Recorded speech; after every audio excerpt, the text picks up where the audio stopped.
નમસ્કાર મિત્રો, સ્વાગત છે તમારું ધર્મ માર્ગ ચેનલ પર। અષાઢ વદને 11 એટલે કે કામિકા એકાદશી। ધર્મરાજા વિનંતી કરીને ભગવાનને પૂછે છે કે આપ અષાઢ કૃષ્ણ એકાદશીનું એટલે કે અષાઢ વદ એકાદશીનું મહત્વ સમજાવો। આ એકાદશીના વ્રતની ફળ પ્રાપ્તિ કહો। ભગવાન કહે, હે રાજન, અષાઢ વદ 11 કામિકા એકાદશી કહેવાય।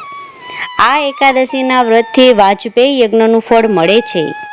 આ દિવસે ભગવાનનું પૂજન કરનારને, યજ્ઞ કે પ્રભુ સ્મરણ કરનારને નૈમિષારણ્ય, પુષ્કર તીર્થોની યાત્રા કે ગંગા કાશીની યાત્રાથી જે પુણ્ય મળે છે તે પુણ્ય આ વ્રત કરનારને મળે છે। કેદાર, કુરુક્ષેત્રમાં, સૂર્યગ્રહણમાં, સિંહસ્થ સમયે, ગોદાવરીમાં તથા વ્યતિપાતના દિવસે ગંડકી સ્નાન કરવાથી તથા નિયાયેલી ગાયનું દાન કરવાથી જે ફળ મળે તે ફળ વિષ્ણુ પૂજનથી પ્રાપ્ત થાય છે।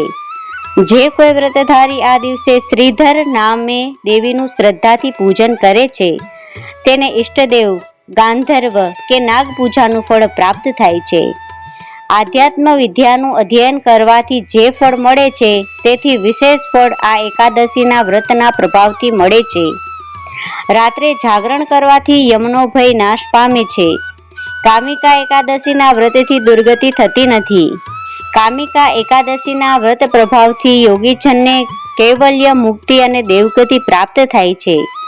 આ એકાદશીનું વ્રત કરનારને કે તેનું મહાત્મય આસ્થા, શ્રદ્ધા અને ભક્તિ સાથે સાંભળે છે તે બધા પાપોથી મુક્ત થઈ વિષ્ણુલોકને પ્રાપ્ત કરે છે।